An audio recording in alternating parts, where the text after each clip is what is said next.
بسم الله.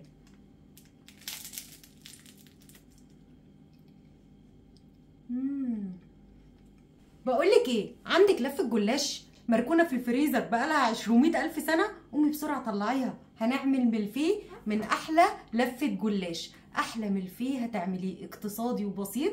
كل اللي هنحتاجه تمن كريم شانتيه، وهنحتاج حاجه بسيطه من اللبن، وكمان لفه الجلاش، وهنعمل احلى ملفيه. الملفيه رقمه بقى معدي دلوقتي في المحلات، ومش بالمقاس الجامبو ده مقاس جامبو. شايفه دول من لفه جلاش واحده.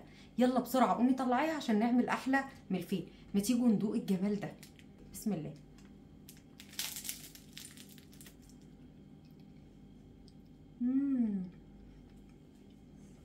بصي كده الجمال. اسمعي لي بقى القرمشه تاني.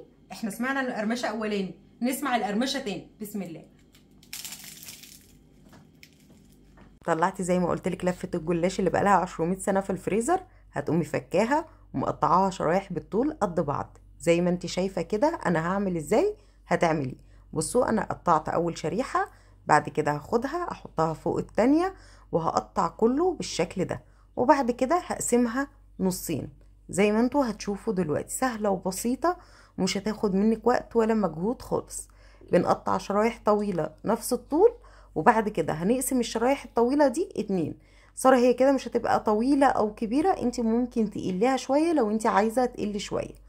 هنقسمها من النص، انا بحبها كبيره يعني عشان تبقى باينه في الطبق. اخده بقى حبه وتكون ايدك معيار ترصيهم كده في الصاج. انا عملتها رقات عشان انا هحط في القطعه الملفيه الواحده هحط فيها 3 رقات من الجلاش، فانا حطيت رقات قليله. دهنتها زيت ودخلتها الفرن، خليتها تتحمر بالشكل ده، وبعد سيب الجلاش يبرد تماما. وبعد كده هنزل بالشربات سخن. ربع كيلو من الحليب الساقع هننزل عليه بتمن من الكريم شانتيه المسكر الخام. اوعي تجيبيه من غير سكر، انا بجيبه مسكر. لو هتجيبيه من غير سكر يبقى هتحطي سكر. وضربناه لحد ما بقى كريمي تقيل بالشكل اللي انتوا شايفينه ده. بعد كده هنجيب راق من رقات الجلاش المتحمره ومسقيه بالشربات، هنحط عليها كريم شانتيه، وبعد نحط راق تاني من الجلاش وندهنه كريم شانتيه.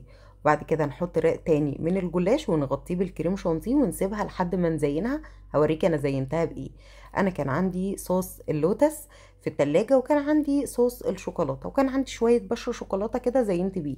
انتي عندك مربى، عندك سكر بودره، عندك شوكولاته، عندك صوص الكراميل، عندك صوص اللوتس، اي صوص في التلاجة زيني بيه. لو ما عندكيش خالص وعندك حتة شوكولاتة خام ابشريها وحطي كده من فوق الوش. واي صوص عندك في السوبر ماركت هتجيبي ازازة صغيرة وتحطيها، او تسيحي شوية شوكولاتة في حمام بخار سخن وتزيني كده على الشوكولاتة المبشورة.